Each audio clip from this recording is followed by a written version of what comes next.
শুরুতেই জানিয়ে দেব সংবাদ শিরোনাম। শেখ হাসিনা দেশের মানুষকে ক্রীতদাস করে রেখেছিলেন বললেন রুহুল কবির রিজভী। জানাবো ছাত্র আন্দোলনে নিহত ৭০০ জন, আহত ১৯,০০০। এদিকে কড়া নিরাপত্তায় কাজে যোগ দিলেন পোশাক শ্রমিকরা।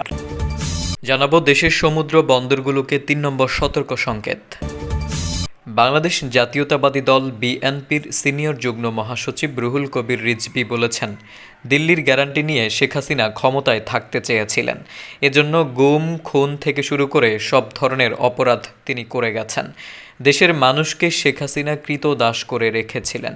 সিলেটে পুলিশের গুলিতে নিহত সাংবাদিক এটিএম তুরাবের যতরপুরস্থ বাসায় গিয়ে বুধবার বিকেলে তার পরিবারের সাথে সাক্ষাৎ শেষে সাংবাদিকদের সাথে আলাপকালে তিনি একথা বলেন। রিজভী বলেন, দিল্লি এদেশের অপরাধীদের আশ্রয় দেয়, কিন্তু সীমান্তে বাংলাদেশের নিরীহ মানুষকে হত্যা করে। আওয়ামী লীগ দেশকে লাশের রাজ্যে পরিণত করেছিল। দেশের সম্পদ লুট করে পার্শ্ববর্তী দেশের ফায়দা হাসিল করেছিলেন শেখ হাসিনা। রিজভী আরও বলেন, প্রশাসনে এখনও দুর্নীতিবাজেরা রয়ে গেছে। তাদের হাতে প্রচুর টাকা, তারা যে কোনো সময় স্যাবোটাজ করতে পারে।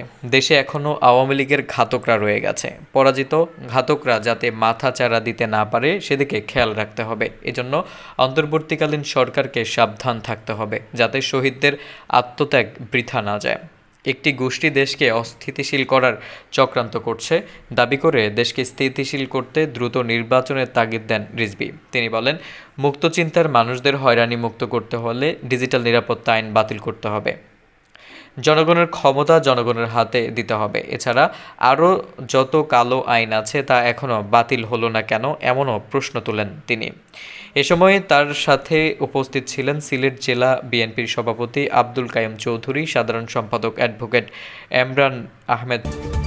ছাত্র জনতার আন্দোলনে নিহত ও আহতদের পূর্ণাঙ্গ তালিকা তৈরির কাজ চলমান আছে জানিয়ে স্বাস্থ্য ও পরিবার কল্যাণ মন্ত্রণালয়ের সিনিয়র সচিব এম.এ. আকমল হোসেন আজাদ বলেছেন, আমরা ৭০০ জনের বেশি নিহত এবং ১৯,০০০ জন আহতের তালিকা পেয়েছি।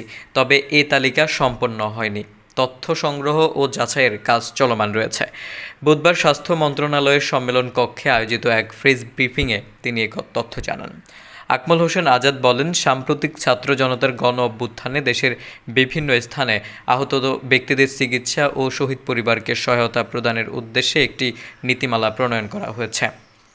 তিনি আরও বলেন, শহীদ ও আহত ব্যক্তিদের পরিচিত সহ একটি পূর্ণাঙ্গ তালিকা প্রণয়নের কাজ চলছে। এ লক্ষ্যে একজন সাবেক স্বাস্থ্য সচিবের নেতৃত্বে একটি কমিটি গঠন করা হয়েছে।